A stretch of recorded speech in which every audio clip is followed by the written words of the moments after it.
शांति। आज 20/10/22 के बाबा के महावाक्य प्रातः मुरली। ओम शांति। बाप दादा मधुबन। बाबा ने कहा, मीठे बच्चे जी बाबा, भारत जो साहूकार था वही अब गरीब बना है।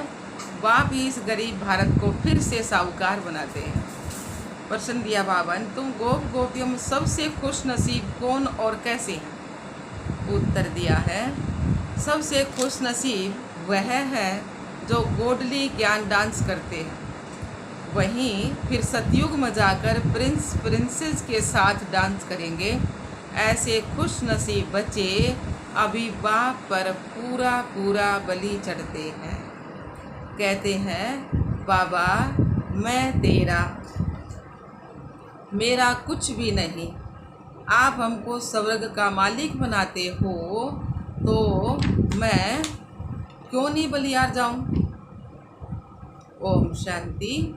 बाप बच्चों को धीरज दे रहे हैं। हे भारतवासी बच्चे, कौन से बच्चे? जो देवताओं के पुजारी हैं। वे मानते हैं कि हमारे इष्ट देव बड़े देवताएं हैं। क्रिश्चियन क्राइस्ट की पूजा करेंगे और बौद्धि बुद्ध की पूजा करेंगे, जैसे महावीर की पूजा करेंगे। हर एक अपने अपने धर्म के बड़े की पूजा करेंगे अथवा याद करेंगे। देवी देवताओं के मंदिर हैं, उनमें शिव का मंदिर भी आ जाता है। वह है निराकार। ब्रह्मा विष्णु शंकर आकारी हैं और लक्ष्मी नारायण सीताराम जगत अम्मा जगत पिता हैं साकार। इन बातों को दुनिया वाले नहीं जानते हैं।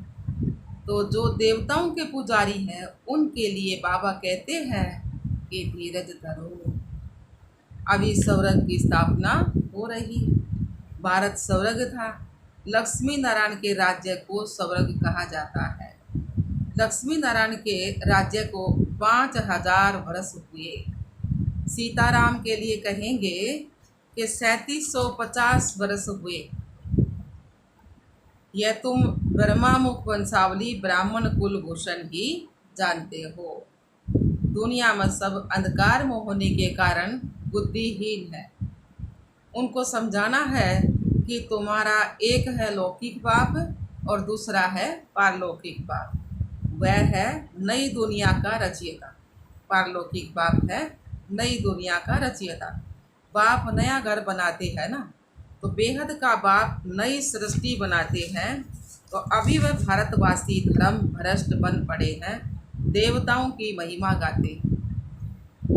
सर्व गुण संपन्न 16 कला संपूर्ण, यह महिमा और कोई धर्म वाले की नहीं है। कोई भी धर्म वाले अपने इष्ट देव की ऐसी महिमा नहीं गाते हैं। उनको देवताओं के भगत मिलेंगे भी लक्ष्मी नारायण के मंदिर में। श्री कृष्ण के भगत कृष्ण के मंदिर में मिलेंगे। तुम जानते हो लक्ष्मी नारायण सतयुग में भारत के मालिक थे। गोया भारतवासी सतयुग के मालिक थे। भारत बहुत ही साहूकार और मालामाल था। जब आदि सनातन देवी देवता धर्म था तो यह है भारत का प्राचीन सहज राजयोग और सहज ज्ञान। देवी देवता धर्म है पुराना, परंतु मनुष्य भूल गए हैं कि देवी देवता धर्म की स्थापना किसने की। तो बाबा ने समझाया है, तुम हो संगम युगी ब्राह्मण। वह कलयुगी ब्राह्मण भी कहते हैं कि हम प्रजापिता ब्रह्मावंशी हैं, परंतु वह यह नहीं जानते कि ब्रह्मा कब आए थे। तुम प्रैक्टिकल में हो। तुम जानते हो लक्ष्मी नारायण इस भारत में ही राज्य करके गए हैं। उनसे उच्च मनुष्य और कोई भी है नहीं। मनुष्यों को ये मालूम ही नहीं है कि सतयुग को कितने वर्ष हुए। वह तो सतयुग की आयु कितने अरब कह देते।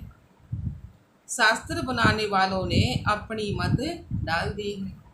अब बाप तुम बच्चों को समझाते हैं, जो भारत के असूल देवी देवता धर्म के थे, उन्हें बहुत जन्मों के अंत के जन्म में यहाँ आना है।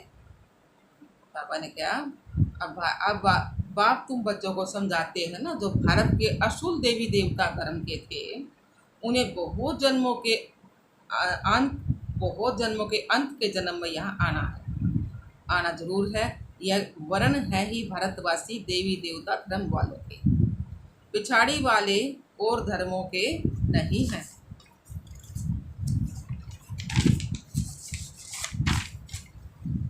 तुम अभी ब्रह्मावंशी ब्राह्मण बने हो, तुम पुजारी से पूज्य बन रहे हो। तुम माताओं को भारत माता शक्ति अवतार कहा जाता है ना। जगत अम्बा का भी रीइंकारनेशन कहेंगे। शिव बाबा ने इस सतयुग में, इस संगम युग में अवतार लिया है, ब्रह्मा के तन में अवतार लिया है ना, तो तुमको अपना बच्चा बनाया है। तुम बच्चे जानते हो परम पिता परमात्मा जो सभी आत्माओं का बाप है, वह ब्रह्मांड का, तो बाबा ने कहा वह ब्रह्मांड का मालिक है। उनको सृष्टि का मालिक नहीं कह सकते। बल पिता है परंतु मालिक नहीं बनता है, यह भी गहरी बात है। वह क्रिएटर है तो क्रिश्चियन का मालिक होना चाहिए ना, सॉरी, वह क्रिएटर है तो क्रिएशन का मालिक होना चाहिए ना। क्रिएशन मतलब रचना, क्रिएटर बाबा हो गए ना, क्रिएशन रचना का मालिक होना चाहिए। परंतु बाबा कहता है मैं जो स्वर्ग स्थापन करता हूँ उनका मैं मालिक नहीं बनता हूँ। मालिक तुम बच्चों को बनाता हूँ। दुनिया में सब कहेंगे कि भगवान सृष्टि का मालिक है, परंतु वह मालिक है रचने के लिए। बाकी स्वर्ग का मालिक तो तुमको ही बनाते हैं। बाप का काम है बच्चों को सिर पर चढ़ाना। बाप सेवादारी है ना, तो बच्चों को सब कुछ देकर चला जाता हूँ। बाप भी कहते हैं तुमको लायक बनाए, नई सृष्टि रचवा कर उनका मालिक बनाए, मैं रिटायर हो जाता हूँ। तुम ब्रह्मांड के भी मालिक कहलाएंगे, क्योंकि तुम ब्रह्मांड के मालिक के बच्चे हो ना। तुम भी ब्रह्म महत्व में जाएंगे तो ब्रह्मांड के मालिक कहलाएंगे। वहाँ भल तुम आत्माएं चैतन्य हो, परंतु आर्गन से नहीं है। जब परम धाम में हो तो ब्रह्मांड के मालिक हो, फिर तुम सृष्टि के मालिक बनेंगे, फिर तुमको राज्य भाग्य गंवाना पड़ेगा। यह ज्ञान न देवताओं को है और न शूद्रों को हो सकता है। यह ज्ञान सिर्फ तुम ब्राह्मणों को है। यह ज्ञान बाबा ने क्या सिर्फ तुम ब्राह्मणों को है। बाबा कितनी गहरी बातें समझाते हैं। कहते हैं तुम्हारा ही हीरो पार्ट है। जगत अम्बा ज्ञान ज्ञानेश्वरी है, फिर राज राजेश्वरी बनती है, तत तवम तुम ही हो। ऐसे नहीं सिर्फ 2-4 का पार्ट है। सृष्टि का राज्य लेना और गंवाना ये भारतवासियों का खेल है। भारतवासी ही सृष्टि के मालिक थे, आज कंगाल बने हैं। अपवित्र राजाओं का भी राज्य नहीं है, पंचायती राज्य है। बाबा ने बोला ना भारतवासी सृष्टि के मालिक थे और आज कंगाल बने हैं। अपवित्र राजाओं का ही राज्य, राजाओं का भी राज्य नहीं है, पंचायती राज्य है। कहा जाता है ना रिलीजन इज माइट। सर्वशक्तिमान बाप बैठ देवी देवता धर्म की स्थापना कर रहे हैं। कितनी माइट देते हैं, शक्ति देते हैं, जो हम सृष्टि के मालिक बन जाते हैं। भारत में तो अनेक धर्म है। गुजरात में रहने वाले कहते हैं कि हम गुजराती हैं। सतयुग में एक ही धर्म था। बाप कहते हैं तुमको फिर से गीता का ज्ञान सुनाता हूँ। जब तक जिएंगे तब तक ज्ञान अमृत पिएंगे। अनेक जन्मों का बोझा है, वह उतरने का है। उन्होंने तो युद्ध का मैदान दिखलाए कृष्ण का नाम डाल दिया। भगवान कहते हैं तुम्हारे रथ में प्रवेश कर माया पर जीत पहनाने के लिए युद्ध के मैदान में खड़ा करता हूँ, साथ साथ बच्चों को भी खड़ा करता हूँ। तुम जानते हो माया जीत वन स्वर्ग के मालिक बनेंगे। वह लोग फिर सिपाहियों को कहते हैं कितना रात और दिन का फर्क है, तुमको मंदिरों में जाकर सर्विस करनी चाहिए। उनको बताओ यह लक्ष्मी नारायण ही भारत के मालिक थे। फिर ऐसे स्लोगन बनाओ कि भारतवासी स्वर्ग के मालिक थे, अब मिल्कियत गवा दी है। शास्त्रों में कृष्ण और महाभारत लड़ाई दिखा दी। भक्ति में भगवान से मिलने के लिए साधना करते हैं, पुकारते हैं कि आकर माया रावण से लिबरेट करो। कितना हाहाकार मचा हुआ है। लड़ाई लगेगी तो अन्न कपड़ा कुछ भी नहीं मिलेगा। बॉम्बे को क्वीन ऑफ इंडिया कहते हैं ना, तो क्योंकि उन्हें स्वर्ग के सुखों का पता नहीं है। बॉम्बे मतलब यूँ कहते हैं ना भाई, बॉम्बे में भाई राजा है, बड़े बड़े आदमी है, बड़े पैसाड़ी का है ना, क्योंकि उन्हें स्वर्ग के सुखों का पता नहीं है। हमको मालूम है तो अंदर में डांस करते रहते हैं ना। ज्ञान को सतगति कहा जाता है। ज्ञान कौन सा? सृष्टि के आदि मध्य अंत का। तुम अब बुद्धि से काम लो कि हम कैसे सबको समझाएं। देवताएं जो पावन थे वही अब पतित बन गए, तो उन्हों को ढूंढना पड़े ना। वह मंदिरों में जल्दी मिलेंगे और वह भी खुश होंगे। जगत अम्बा का मंदिर नीचे है, वास्तव में दोनों का इकट्ठा होना चाहिए ना। तुम जानते हो ब्रह्मा की बेटी नंबर 1 प्रिंसेस बनेंगे। ब्रह्मा की बेटी नंबर 1 प्रिंसेस बनेगी। तुम जगत अम्बा के 84 जन्मों की बायोग्राफी बता सकते हो। तुम शिव बाबा की बायोग्राफी को जानते हो ना। ऐसे नहीं कि वह पत्थर भीतर में है। दुनिया वाले कह दे ना पत्थर ठीक कर भीतर सब क्या है, तो आगे हम भी ऐसे ही समझते थे, तो यह भी अभी कहते हैं। आगे तो अपने को बहुत ऊंचा समझते थे। सबसे ऊंचा जो भारत का धंधा है, उनसे ऊंचा यह अविनाशी ज्ञान रत्नों का धंधा है। बाबा मिलने, ब्रह्मा बाबा ने शिव बाबा मिलने पाछा है, वो सारा जो भारत का धंधा सब छोड़ दिया ना। वो तो माटी बराबर ला गया ना बाबा ने। और ऊंचा ये अविनाशी ज्ञान रत्नों का धंधा लग गया ना फिर बाबा ने। तो तुम 9 रत्न की अंगूठी भी पहनते हो, वह भी इनसे भेंट है। आगे तो कुछ भी पता नहीं था। 8 रत्न बाबा के संपूर्ण हो गए, वे 8 रत्न तो वे हो गए और 9वां शिव बाबा बीच में। तो आज मुख्य बात समझाई कि ब्रह्मांड का मालिक सृष्टि का रचयिता परमात्मा है। वह राज्य नहीं करते, शिव बाबा राज्य नहीं करते। राज्य हम बच्चों को देते हैं। हमको ही राज्य लेना और गंवाना है, यह भी तो मालूम होना चाहिए ना। गंवाए हुए राज्य में कितना जन्म लेते हैं, फिर अपने राज्य में कितना जन्म लेते हैं, और बाकी क्या चाहिए। सतयुग त्रेता में कितने जन्म लिए? 20 जन्म लिए ना। और द्वापर कलयुग में गंवाए हुए राज्य में फिर 63 जन्म लिए। तो बाबा ने कहा मनुष्य तो देह अभिमानी होने के कारण उल्टे लटके हुए है ना, तुम अभी सुलटे हुए हो। ज्ञान मिल गया बाबा का तो सुलटे हुए हैं। शास्त्रों में तो अड़गम बड़गम कर दिया ना सारा उल्टा से, तो बाबा उसने सुलटा बना के समझाओ है जो हमारी बुद्धि में बात बैठी नहीं भी। तो बाबा ने कहा मनुष्य जब मरते हैं फिर उनका मुंह फेर देते हैं। अब हमारा मुंह है परम धाम तरफ। हम यह शरीर छोड़ सीधे चले जाएंगे। अच्छा, बाप कहते हैं मन मना पाओ, मेरे को याद करने से तुम मेरे पास आ जाएंगे। यहाँ बेहद में क्लास अच्छा है। अंदर कमरे में बाबा को जैसे गर्भ जेल भासता है। बेहद के बाप को बेहद चाहिए ना। इतना बड़ा बेहद का मालिक इस हद शरीर में आकर बैठते हैं। ब्रह्मा बाबा के में हद का शरीर है ना, इसमें आकर बैठते हैं। इतना बड़ा शिव बाबा देखो, सारी सृष्टि का मालिक। तो तुम्हारी सर्विस करने के लिए बैठते हैं ना। इनको आना ही है पतित शरीर और पतित दुनिया में। कहते हैं तुम बच्चों को पतित से पावन बनाए, स्वर्ग का मालिक बनाए, फिर मैं चला जाता हूँ। अभी उथल पुथल होगी तो कई जो कच्चे हैं उनको देखकर ही प्राण निकल जाएंगे।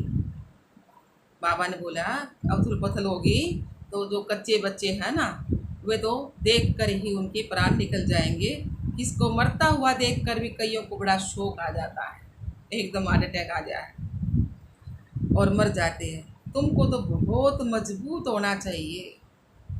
सब कुछ खोल कर बता दिया बाबा ने, पाप की दुनिया तो खत्म होगी तो मजबूत होना चाहिए। गाया भी जाता है ना, मिर्वा मौत मलूक का शिकार, स्वर्ग के लायक तो अब हम बन रहे।